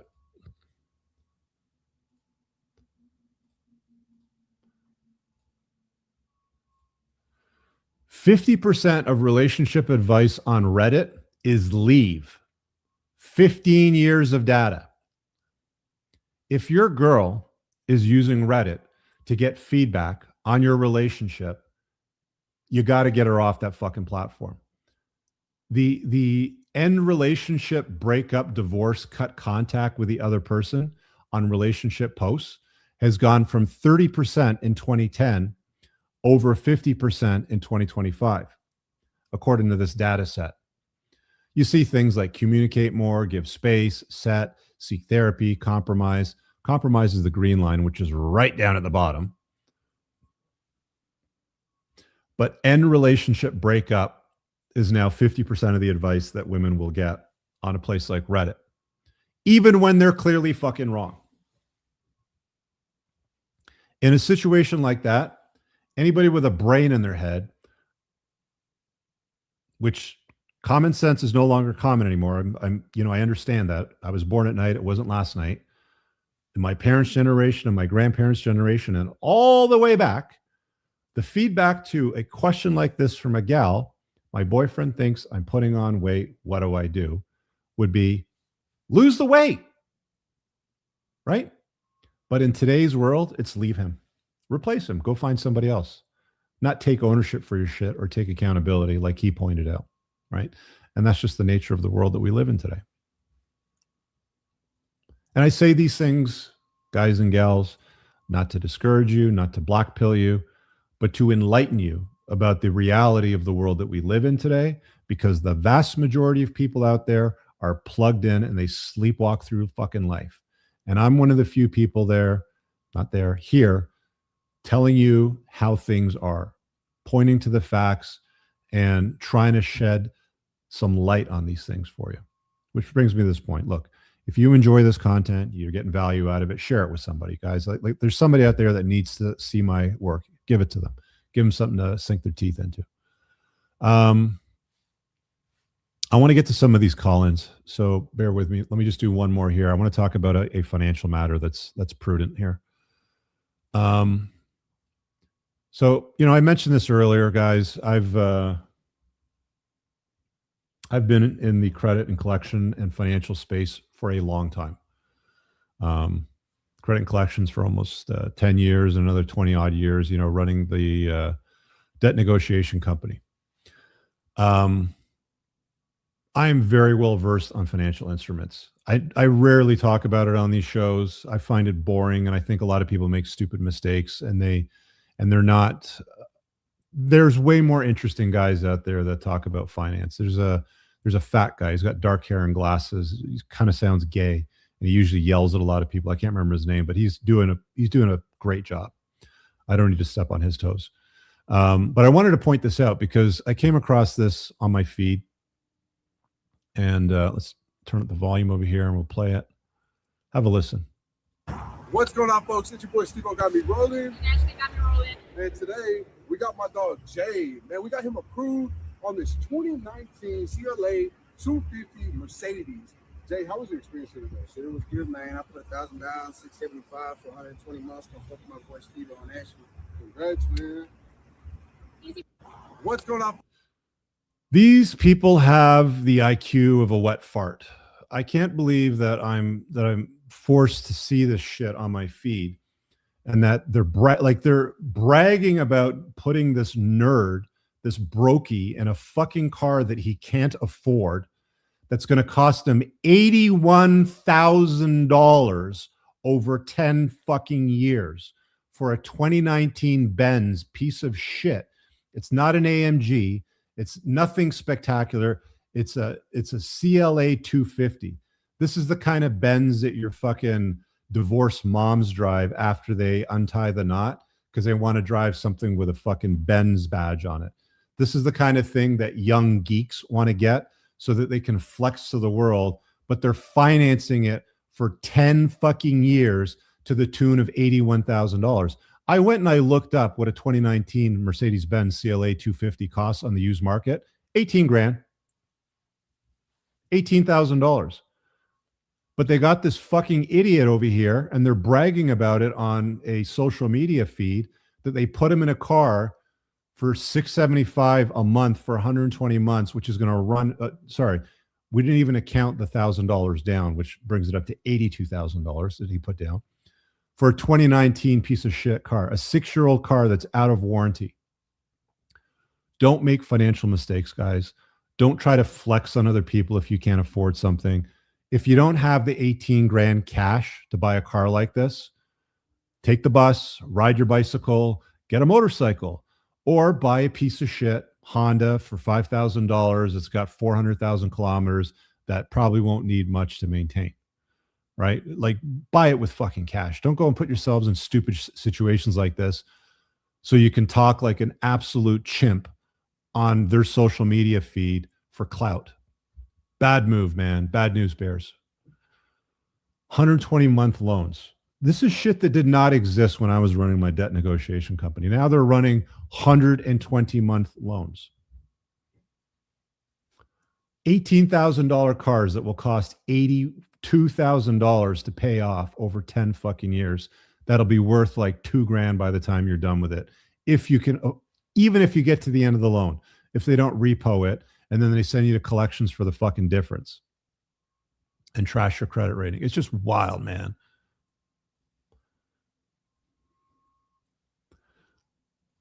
Let me take a break for a couple minutes, have a little sip of something, and then we'll move to the call-ins. I'm going to grab the call-in link over here for you guys. There's a few people waiting right now. I'm going to take them first. Call in and ask a Q. Okay, I'll drop that in all chat. You can click that if you'd like. Yeah, give me 1 minute. I'm just going to run the ad reel. I'll be right back. This episode is sponsored by yours truly. Gentlemen, if you're new here, your starting point is to get on my email list and join 50,000 other readers. Just scroll down and opt in over here with your information. And that's where you can download the free chapters on the 21 red flags to avoid and the 16 green flags to seek in long-term relationships. Just navigate to entrepreneursandcars.com/red-flags and get started there. Beyond that, there's book 1, The Unplugged Alpha, which has sold over 250,000 copies and summarizes the way the world and women truly work. And then there's book 2, recently released, The Top Shelf Man, which takes you far deeper down the rabbit hole and is about how the top 5% of men get everything they want out of life and women. Both books are very highly rated. I guarantee that you'll love them both. You can find them on Amazon. Now, brothers, if you're like me and you take what you put in your body very seriously, you're going to want to use the Unplugged Alpha supplement line. It's the obsession with engineering higher absorption rates that sets my line apart from the others. You want to make sure that you absorb as much of the supplements as possible so you don't end up peeing out expensive urine and wasting your money. My supplement line is made in the United States from the highest quality ingredients, and unlike your typical cheap supplements in plastic bottles that originated from China, only quality supplements ship in dark glass bottles to keep your supplements fresher, longer, and don't seep endocrine-disrupting microplastics into your supplements that end up in your body. You can filter all products by your goals, including testosterone support, estrogen metabolism, fat burning, sleep support, and performance. Just visit theunpluggedalpha.com/shop and use the subscribe and save option to get 10% off your recurring supplement orders. Or check out my brand new testosterone bundle and save as much as 18% when you stack them all together. And lastly, if you've enjoyed my books and video content, you're going to absolutely love the School of Unplugging, which is my private community for men. Inside, you'll find over 50 hours of never before seen videos in a private classroom setting that'll teach you how to level up and apply the 7 spokes of a high value man to your life so that you can get the results that you're looking for. You can just copy and paste all the simple formulas to success on wealth creation, improving your looks, status, captivation, game, frame, and so much more with other men on their own unplugging journey. There's also a well-organized discussion board, meetups in real life, weekly Zoom calls that are recorded, held by me and my team of experts, all for a monthly membership that costs less than a cup of coffee, and there is brand new content being added every single month. The calendar tab makes spotting exactly what it is that you're looking for very simple, and all you do is you add it to your own calendar. See the description below for a link to everything I just mentioned above, or visit richcooper.ca, and on the courses tab, you can navigate to the School of Unplugging. Guys, make sure you check out the rest of my personal website and everything else, or to request a private one-on-one consultation with me. Now let's get on with the show. Okay, let's do this. Yeah, thanks again for your patience, guys. Again, I don't take on sponsorships from anybody else. Everything I do here is me, myself, and I. If you're a guy and you're training and you're using supplements, grab some from my supplement store. I use everything that's in there, personally. So, yeah. Hop in there and support the creation of content. And again, if you're new here, hit subscribe and send this stuff to somebody that might need to see it. Let me start grabbing some of these call-ins. We got a few people waiting. We got, let's start here with Mena or Mina. It's Mina. Mina, how you doing? All is well. Thank you so much, Rich, for all the enriching content. I'm an academic by training, and I've been following you closely. I'd have to say although my research isn't directly related to everything that you say, I would say a lot of research in the neuropsychology field is supporting what you have to say about society, men, women, relationships, everything. So from a therapeutic perspective, I think if people were to follow your content, they would be on the road towards treatment. With that being said, as someone who is full of energy, wants to get out there in terms of like I have really good project management skills and whatnot. So I've been trying to get into SaaS industry, biotech, all these different entrepreneurial roads. It's just sometimes difficult in the beginning, and as an academic, things could be tight. So I was interested in signing up to the School of Entrepreneurship. Mhm. It is $500 a month, which is kind of tight for my budget at the moment, but if I'm looking at it from an investor's perspective, like if I make the investment now, do you think within a month or two of attending the school, I can make it up and potentially be exponentially um, skyrocketing with my income from joining and being a member? What's your business? Sorry, can you say that again? Yeah. What's your business? Like, what's the business that you're building? Um, so I have a YouTube business. It's more of a historical, philosophical channel that I'm trying to build. Other SaaS platforms, one of them is an e-commerce, the other is in the domain of theology and philosophy. So yeah, trying to, and I mean, biotech has been a passion, but to get any drug or device accepted by the FDA, it takes forever. Mhm. So you always need to have like these early side gigs that actually can generate revenue early on. So Oh, okay. The course material in the School of Entrepreneurship is everything that I've learned over my lifetime with everything that I've done. Being in EO forums, attending events, listening to guys like Vern Harnish when they bring in professional speakers, Don DePonte, like all of these excellent top shelf guys that have helped entrepreneurs sort of like level up. The point of the course is most people create a business that has a low probability of success, and it's a mindset issue. It's the thinking that they use. It's the belief system that they apply to the creation of the business that facilitates the failure of most businesses, right? For example, one of the concepts that I talk about in the course is there's three like circles that overlap when it comes to becoming an entrepreneur. You have to be good at it, you have to love doing it, and it has to make money. If you love doing it and you're good at it, but it doesn't throw off money, you've got a hobby. So you're wasting your time, right? So that's just a quick soundbite of like one of the dozens upon dozens of mindset elements that I embed into there. Your question is, will you get value out of it? 100%, dude. Like the stuff that's in there is like I could sell it as a university course, you know, for $20,000 worth of tuition. So Right. steal at $500 a month. You don't get access to all the material, by the way, in the first month. You get it all when you pay the lump sum to get the whatever it is, a 35% discount, which I think is about $2,000 or something like that. But the course material will all unlock for you over the course of a couple of months by the time you've made a couple of payments. So I do that so somebody doesn't come in, pay $500, get all the shit, and they sort of leave, sort of thing. Right. But you also get access to me monthly on Zoom calls, you know, like as your co-pilot, as an assistant. You get problems, you get things you're stuck on.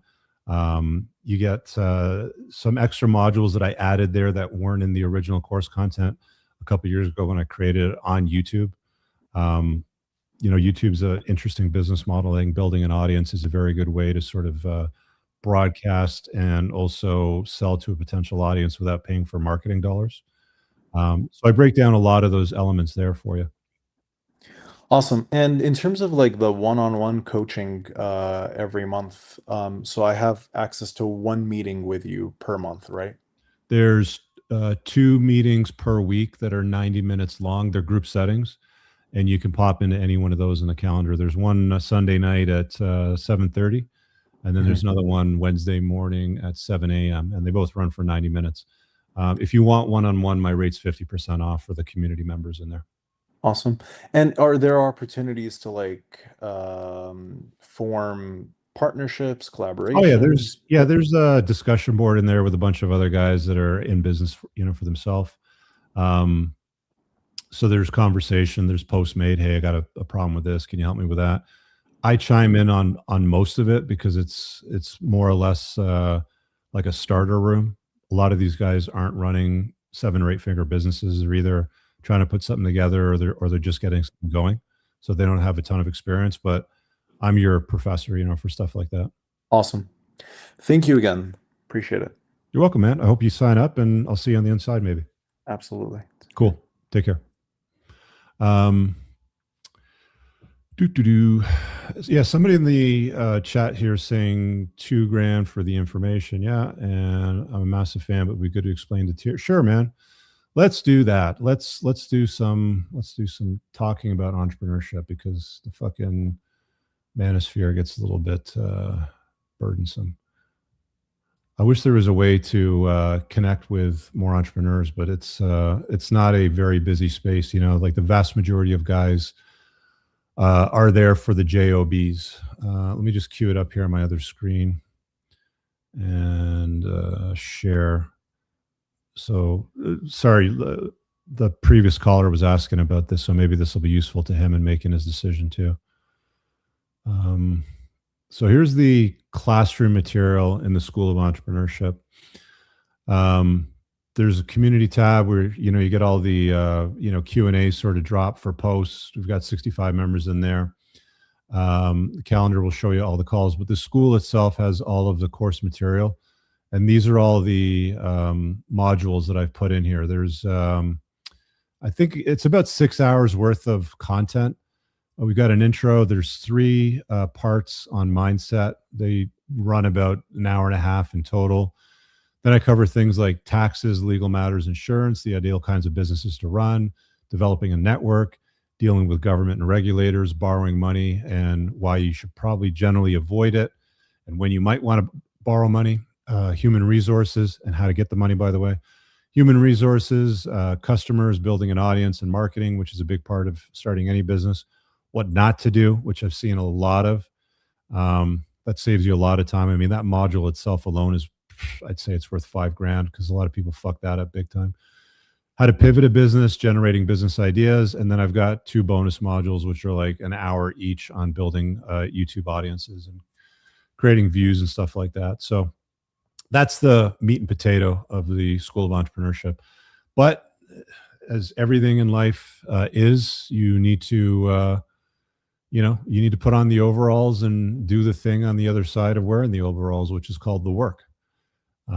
So I'm there to guide and support you and give you what you want. And, I've talked about the wealth creation methods before. There's 6 of them. I'm not going to get into it this video, but having a JOB isn't one of them. JOB stands for just over broke for most people. You need to get into one of the other 6 specialist fields. By the way, I broke it down in the chapter in my second book here, Top Shelf Man. And I did spend a lot of time on entrepreneurship specifically in this book. So if you haven't got this, you can get this for $10 on Kindle. And if you like what's in there, you're going to love the School of Entrepreneurship. But that'll give you some insight. I don't want to be too much of a salesman on that. Let me grab Andy over here next. See what you got. Andy, what's up, buddy? Oh, hey, Rich. How's it going? Good. How are you? Yeah, I'm doing all right. I was kind of curious if you've ever heard of physiognomy, I think it's called. It's basically like the science of faces or whatever. Yeah. And it's always like with this guy, Louis, man, he's got such a, I don't know, kind of a douche face. You know what I mean? And with the British accent, it just like has that BBC slash Deutsche Welle or whatever. His dad was a player, he would run around. Like, I've seen the stories on his upbringing. He's a plugged in beta male, 100%. Yeah. And I always wonder, I mean, he doesn't look like the kind of guy who got laid a lot or whatever in school or college and whatnot. And so part of me always wonders, like, is he running around just sort of resenting the dudes that he himself could never be? I think there's an element of that where it's clear that his angle wasn't to understand. It wasn't to be helpful. It was to essentially try to expose whatever could make the Manosphere look bad, because it's very click worthy and trendy, and people love a boogeyman, and the Manosphere is a boogeyman. So if there's not a definition that a lot of normies or NPCs have, his job in a way is to capture the term and to define it in a negative way, right? So that all these normies, whoever watches Netflix, I don't know who even freaking watches Netflix anymore, right? Have something that they can think or associate the Manosphere with, right? Well, it's trending number 2 on Netflix as of yesterday when I logged in. Wow. It's trending number 2 on like the new videos. It's like the number 2 one. So people are watching it. I dropped Netflix a long time ago when they kind of went the gay way. I Yeah, remember I I was mean, most of it is pretty shit. I mean, there's some decent content on there still. Black Mirror is kind of cool, and there's a few other shows that are decent, but yeah. for fucking $12 a month, whatever, just take my money for now. I don't care. All right. No, I remember I unsubscribed after there was a show on it called The Flash or something like that. It was kind of a kids show that I used to watch with my daughter until on one episode, like one of the characters who was a dude said, something about his boyfriend. And my daughter, who was 5 years at the time, looks at me like, huh? And I'm like, oh, he was just joking. And then I'm thinking, man, who are these gay pedophiles that are in charge of Netflix who would put this kind of stuff in the Yeah, kids show? You know what I mean? So I wouldn't put my kid in front of Netflix unsupervised at all. Yeah. Well, I learned that the hard way. Yeah. So then they dropped Star Trek, and I was like, yeah, there's no reason to have it anymore. I had a question about this, the chimerism or whatever. Oh, You know what I mean? microchimerism. Microchimerism, or however it's pronounced. Yeah. If you think about it, like our skin, human skin, is a permeable sort of a membrane, right? Yeah. We can put a nicotine patch or a cream or whatever. Medicines, they get absorbed. So it's Mm-hmm. not too far fetched, to think that tissues could absorb DNA. Well, they're finding male DNA on the brains of female organisms that aren't from the paternal side. They're not from the father. And they don't have an answer on where it comes from. So the only thing that makes sense at this point is it's semen deposited from prior sexual partners. It very well could be. Have you heard of the brain eating amoeba or whatever? It's like it gets in through the nose and climbs in. It's very short distance. You know what I mean? So I don't know if these ladies are gobbling a lot of penis. Well, there's that too, right? Straight in there. Man, it's a scary thought. Look, man, there's a reason why promiscuity has been frowned upon throughout history, and we keep seeing more and more evidence of it. But anything that makes female promiscuity look bad will be, discarded, shut down, hidden. Put in the shade. They don't want a light on it because it makes women look bad, and they only want to make men look bad, which is why you see a documentary on, Into the Manosphere. You don't see a documentary on microchimerism with, women gobbling knob and taking on DNA from dozens and dozens of guys. You don't see documentaries on stuff like that. You don't see documentaries on, the cost of female promiscuity on long-term bonding and divorce rates. You won't see documentary on that. It's only make men look bad. I don't understand what their end game is with that. Is that what do you think? Where are the cool British men? You know what I mean? Like why are they all? James Bond is pandering? Still James Bond. I mean, they haven't pussified him yet. I don't think they will. I think that will kill the franchise if they do. I think they're smarter than that, or I hope they will be. But yeah, I mean, there's a lot less cool masculine icons today than what I certainly had when I was a kid. Fucking Arnold Schwarzenegger, Rambo, A-Team. Every guy Van was Damme, cool. There was Bruce no Lee, Louis freaking Chuck Theroux Norris. going into the Manoswamp, right? Yeah. Chuck Norris, yeah. There's jokes about it. Chuck Norris went to a feminist parade and they made him a sandwich or something like that. Or he came out with a shirt ironed or something. It's just jokes like that about the real men at that time. And and the women complain where are all the fucking men? Why are there no marriageable men? How come there's no masculine men? It's because society routinely, continuously shits on men and masculinity. And it has to go underground. And that's why you get things like the Manoswamp. And because it's, trying to sort itself out and there's no organization and there's no accountability, that's how you get the HS Tiki-Talkies doing the shit that they do. I've never heard of him before your show here. Me neither. He's a fucking idiot, though. Sounds like it. He's a 20-year-old kid that probably didn't get thrashed properly, by his dad because he wasn't around because the mom was an irresponsible hoe that got knocked up by a rugby player, right? It's story is as old as time, and that's how you end up with these fucking, rudderless young men today, leading other rudderless young men, right? Speaking of which, I'm about 2/3 of the way done with your first book. And my sons are also reading it. I'm not, I'm asking him how far are you along, but I'm not pushing them through it or whatever. Mm-hmm. I just want to say it's a pretty good book. you know, it's got a little bit of verbiage, like you kind of say it I how you think didn't it, write sort it of for thing. teenagers. I wrote it for adults. Yeah. Yeah, well, they're over 18, whatever. So, but it's very congruent with your message overall. I mean, I've followed your content for a few years here, and also in the School of Unplugging or whatever, and it's pretty congruent. So there's nothing bad that I can say about it. Not that I would want to, but I would recommend. So Yeah, I touched up the wording a little bit to make it more mainstream friendly in the second edition. Like that was one of the aims that I had. Was I had complaints that were like, I really like your content in your book, but I live in the Bible Belt and I really can't pass that book around because it's got some naughty words in it. I'm just like, okay, I get it, fine. I'd rather get it in more hands. So I tidied up the language a little bit in the second edition. So I don't know if you got the first edition or the second edition, but the second one's I actually got the second edition, so that I have the. Okay, it's a good thing you didn't get the first okay, one then. Unexpected. All right. Good. Cool. All right. Thanks for your work. Really appreciate it. Thanks, Andy, man. I appreciate you popping in. Yeah. All right. Let's grab DL Saint over here. What's up, buddy? How you doing? What's happening? How you doing, brother? Hey, man. What's crack-a-lacking? We're gonna talk about that. So listen, bro. The hit piece. It is 100% a hit piece. 100%. And a lot of people are asking, like, well, who did he make this for? Is this he's holding up a mirror to the red pill, the Manoswamp, the Manosphere space? He made this for them. Like, no. He made this for woke America. Yeah. Like this right here. To go into this space and say, let me go find the wildest, craziest cats I can and try to get that gotcha moment. And quite frankly, he couldn't really get any gotcha moments. And the reason I wanted to talk to you, I wanted to share a story about Angie and Myron. And this is a public thing, guys. I'm not giving any inside information.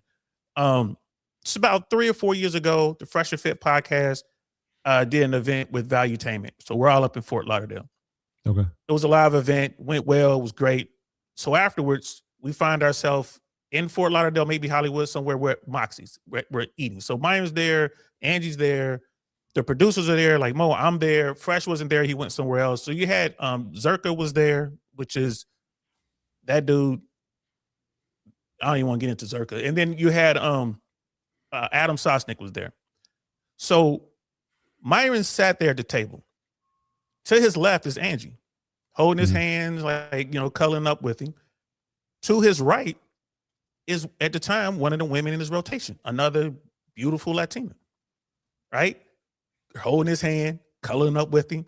Like they're both kissing, they're doing this thing. So I'm sitting here watching this thing, right?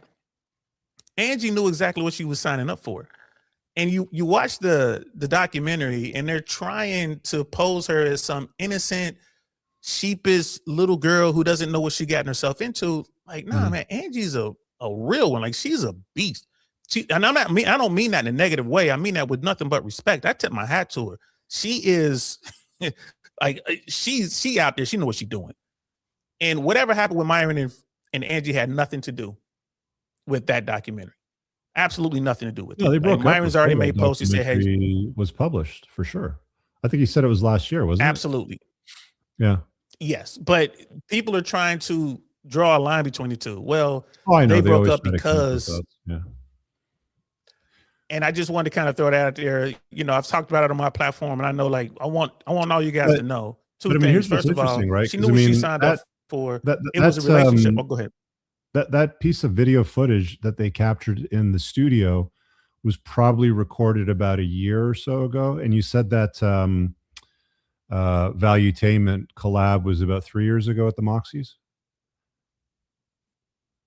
So you saw her. It was way before this. Okay. So you saw her in a private setting with no cameras on her face. And then you saw her again a few years later with cameras on her face for a Netflix production. Everybody knows Netflix is big. A lot of people watch Netflix. Did you notice a difference in her demeanor on the camera for the Netflix show versus privately when there was no cameras on her when it came to the topic of sharing Myron?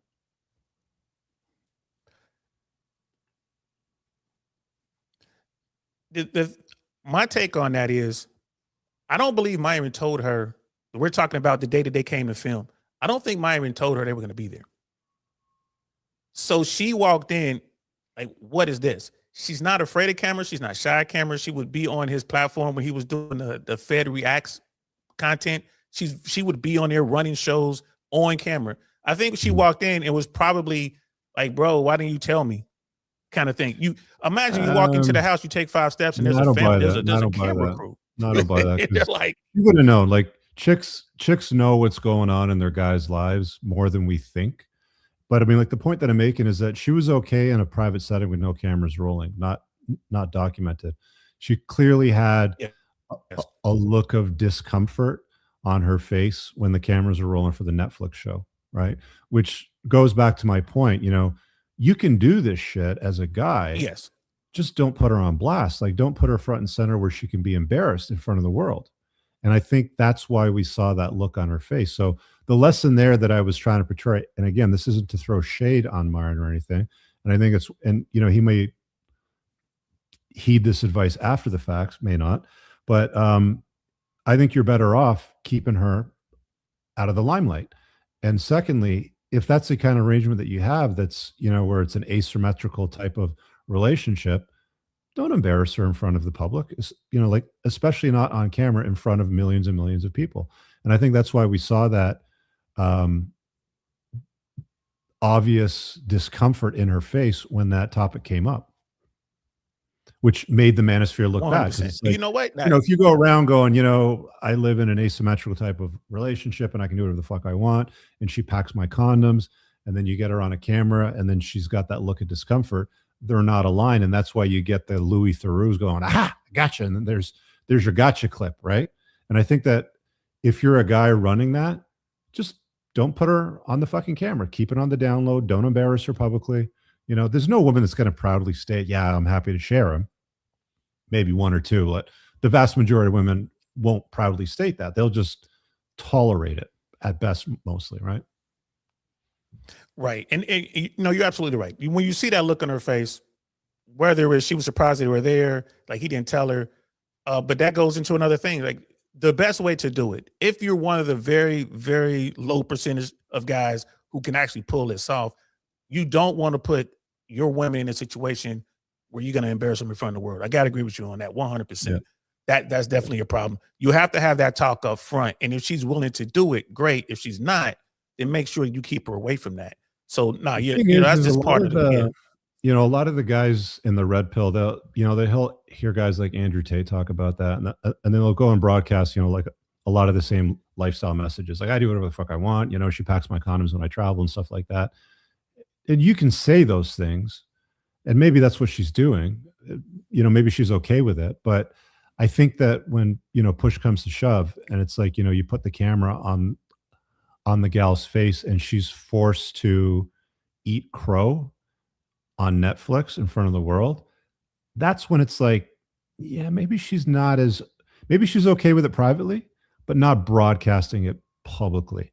And I think that's unwise for guys to do that. And that's the point that I'm making. So that's all. And I'm with you on that. It is one thing to be in a restaurant in Hollywood, Florida, or Fort Lauderdale, or whatever. It's quite another to be sat in front of planet Earth. And that reach. Netflix is major.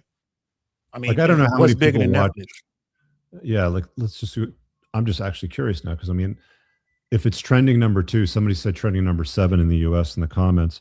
How many people watch a trending Netflix show in the top 10 in a month? Let's see what we get in 30 days. Yeah.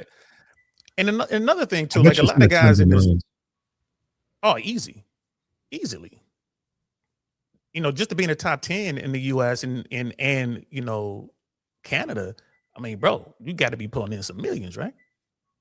You got any numbers there yet? Nah, I'm using AI, so it's one of those, like, it's thinking, you know, it's looking for shit. So give it a minute. But a lot of guys, they hear this rah stuff, like you hear Tate talk about stuff from Myron or Justin. And I tell these dudes, like, yeah, you know, it is possible to run rotations like that. And if you're gonna do it, you got to be upfront. Don't lie to the women. If you're gonna try, but you got to understand, gentlemen, this is hard to do. Okay, you know, so we got you're going from. Go ahead. Yeah, so we got the answer. If it's a trending show for weeks or months. Over 3 months, it can reach 250 million unique viewers. Wow. That's a lot. That's a lot. Damn. That's a lot of people And are going to be like, "Hey, I went to school with that girl. Hey, I know her. I haven't talked to her in a while." And then it's like friends exactly. of friends and like friends of family and shit. And it's like she's going to be on blast by everybody. Now And her family back home, wherever she's from, are going to see this. that's why you see the And, like, drop in the positioning on it. Okay, it changes dramatically when it's on camera. It changes. Like you cannot embarrass women. You can't bore women, and you can't embarrass them. But yeah, that's 100%. And think about it. If you're out doing your thing, like I'm from Cincinnati, Ohio originally. What I'm doing in LA is what I'm doing in LA. If that got back to Cincinnati, I might have a problem with it. Like you sitting there, someone puts a camera in your face and it's like, oh, you did this in LA. Tell Cincinnati about it. Like, oh man, I know, you know what I mean? Like, I don't want them to know what I was doing, and it's gonna happen to her wherever she's from. I forget where. I don't know if it's Venezuela or Colombia or wherever she's from. They're going to see this, you know, dubbed in their language. And oh, that's what she's been up to. Like, I thought she was doing this, that, and the third. But the second thing I wanted to ask you about, bro, because no, you're absolutely right. It's if you're gonna run a rotation like that, gentlemen, if you're gonna be dealing with these type of situation, it's really hard to do. That's all I'm saying, right?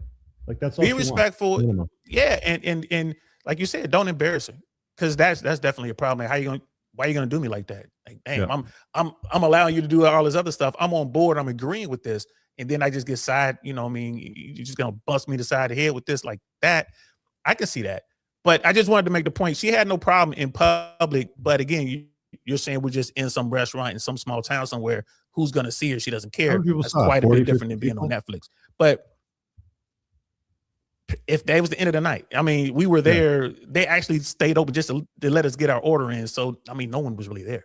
Yeah, handful of people, not even versus 50 people. 250 million over several months. Big difference.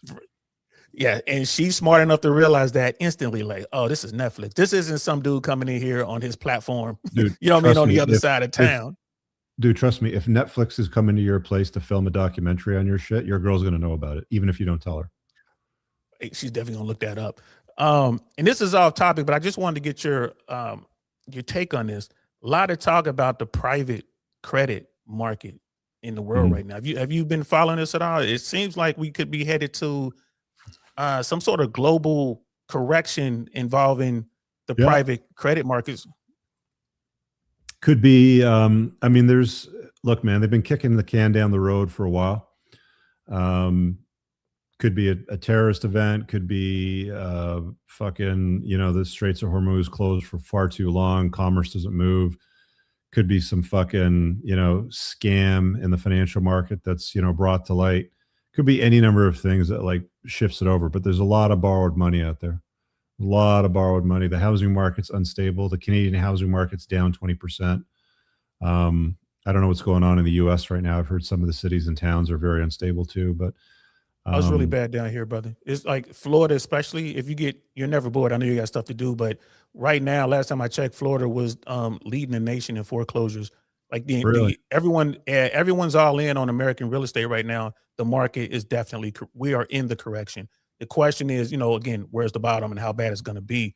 Florida is leading the nation right now. We're seeing people trying to sell their homes, and we're looking at up to 40% discounts on the ask. People are losing. Yeah. And this is, a lot of people think, oh man, you just talking crazy. Like, no, I'm down here. I'm in Tampa. I'm in Central Florida. I know people there's a guy that I know very well who took the fork in the road. He basically got dozed. You know, when Elon came in, he basically lost his government job. He was making, you know, good money, you know, middle six figures. He was doing good. He took the out. And he's like, well, he just bought a home. He's like, let me sell his home. He was talking to me about it. I'm like, bro, you need to aggressively price your home right now, because he's in the suburbs of Tampa, the Lakeland area. Like, man, you got to really aggressively price that. I was talking to a couple of buddies of mine that own a lot of doors. Like, I'm not talking like a few dozen. I'm talking thousands of doors. Like, they're big into real estate. Like, they hang around with Kiyosaki and shit. And I said to him, I go, you know, with the declining birth rate and, you know, with the immigration issues and a lot of the immigrants not coming with money and being a liability on society and a burden to the welfare system, we're not getting people that are buying houses, right? Like, we're not getting people that can afford to buy houses, right? I said to him, like, what are you going to do with your real estate portfolio? And they're all starting to say the same thing. It's like, I don't think it's an immediate like fear factor for us right now, but in the next like 15 to 20 years, I think a lot of these guys are going to be rotating out of real estate and looking to move their wealth into other things. I don't know what it'll be, gold, Bitcoin. I don't know what the thing will be at that time, but people aren't being born. And the only thing that's keeping the population rate up is mass immigration of people that are not able to afford houses or the kinds of houses that support the economy. So there's a looming problem building for sure. And they always seem to kick the can down the road. It's just like, when does this fucking thing, collapse? I don't know. We'll see. You kick the can down the road, it bounces off the wall and hits you in the face, and that's where we are right now. So right now, like, keep your eye on it. You're gonna it's watch what Blackstone is doing right now. Blackstone, BlackRock, Blue Owl. These are guys who are in the subprime business. The banks got out of subprime. These dudes got into subprime using the bank's money, and now the bank's not giving them any more money. So here we are. Is this the first domino? How far this will go? Hopefully it won't spill over the border and affect you guys up there. But it's really bad down here. The housing market's already down 20-25% here. Damn. Yeah. Well, I had a private mortgage 3 years ago. It went sideways, and I didn't even spend the money to pursue it. I lost $60,000 on the fucking thing. The property's worth less than the fucking mortgages on the house. And see, that's where we are right now. And there are a lot of big guys who got those loans, sub 3% loans on all that big money. And now it's time to resurface those loans. And they're about to realize some serious losses because you're not going to get 2.5%, 3.5%. You're looking at best case scenario, 6.25%, 7.5%, maybe 8% on $100 million. I mean, that's it. The deal is dead, right? You know what? We had a guy at the first year's 1% forum talk about the fourth turning. He spent a lot of time on the book and the theories and stuff like that. And he was saying that we're going to head into some hard times, and the good news is that after that big collapse, could be in a year, could be in 5 years, don't know, but after the big collapse is where the opportunity will come. So be ready for that shit. Yeah, the blood's definitely in the street, brother. And hey, you guys, make sure y'all keep listening to Rich because the opportunities are coming. You talking about your entrepreneur classes. Now is the time to learn, and people are realizing now, especially with AI, there are no more good jobs out there, guys. You're not gonna lose your $160,000 government job when you were really doing nothing, and go out and get a job like that in private sector when AI is taking over all these white collar jobs. So you may not want to be an entrepreneur, but now's the time to do it. So make sure y'all keep listening to Rich because everyone else is going to tell you just go out and find you a good job. And I'm here to tell you they just don't exist anymore. And how long before the Uber guys lose their jobs because the cars are driving themselves? Yep. Cool, man. Thanks. See you, buddy. Theodore, we'll make you the last one before we wrap up. What's up, Theodore? All right. So I did not want to watch that documentary when I saw the trailer. I saw your recommendation, but I did watch it. My thoughts is that like anybody that got on that should have been on there for just like bad views, like bad take, that they should have known. And I think that HS knew that bad news is good news if you just want to get the exposure. And I think that was really what anybody that was going on there should have gone on with that attitude. And that was obviously who was selected. So, for instance, I've heard evidence from other people that said, I think Access Vegas, they brought on a guy that was interviewed for a long time, never made it on. John Anthony Lifestyle sent out his newsletter subscribers to say that he was interviewed for weeks, but they just had that small clip of him. So that, they were definitely going for the shock value and if they could get anything. But I agree with your take that, putting your significant other on there was just a terrible idea, but maybe that was the only reason why we saw Myron Gaines there. Yeah, I mean, he took a stab at it. I think some bits could have been handled better, but he seems comfortable with the outcome at the end of the day. So everybody has to live with whatever they end up doing. Guys are always accountable. at the end of the day. It's only women that are, you know, forgiven for saying or doing the wrong things. Guys are always held to account. And I think guys know that. Myron knows that for sure. He's not stupid. I don't even see the point of the documentary, to be honest. I mean, just it's not a find some documentary. weird. It's just a hit piece is all it is. It's just like, let's put something else out there that make men look stupid. Like even men trying to be men are now being made to look stupid is really what that boiled down to. I'm just thinking, like, what aspect of social media will you not find a very big influence, a bunch of very big influencers that are complete idiots and are doing really weird stuff that you would disagree with? So you could go into any genre. So you could say, let's say gaming or cooking, or you know, let's say the Manosphere is just some tiny niche within YouTube, TikTok, whatever. You know, to find a bunch of weirdos within that, you know, what's the point of that? Why would you put that on Netflix? Shock value, which is what they got. Yeah. Okay. Well, I hope people enjoy it. It was entertainment. That is what it is. Thanks, Theodore. Okay, bye. Have a good night. Yeah, I said, I'll wrap up on this one. I said on X, the other day that Louis Theroux should go out there and do his next documentary on the epidemic of high school teachers fucking their teenage students, because like this is happening routinely now. You don't hear it that loudly in the media. There's media pieces on it. You can go do some searching on news, teachers sleeping with their students. They get a slap on the wrist sometimes, but it's like some of the stories are just so fucking crazy. Like she's banging the student in like the matrimonial bed and she gets pregnant by them, and the husband, has to testify or, throws it in like the divorce hearing. And it's not just like them stopping with one, or it's a one-time thing. Like a lot of this stuff is happening over and over, but you'd never see a documentary on Netflix about, a dive into the epidemic of high school teachers fucking their male students, female teachers banging their students. They wouldn't do that because that'll make women look bad. It's only make men look bad. That's all it is. And, again, in 2019, I wrote about it in the Unplugged Alpha. We live in a female first primary social order.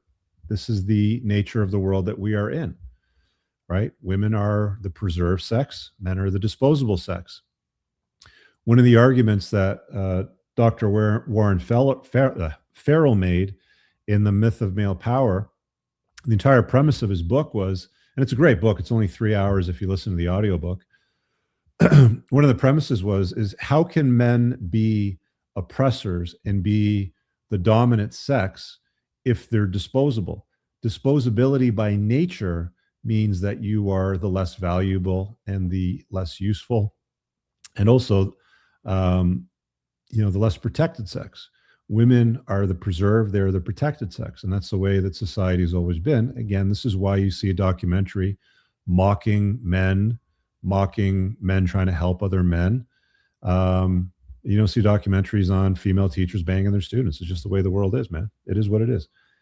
Learn to accept it and move on. This is what unplugging is, guys. This is what it boils down to,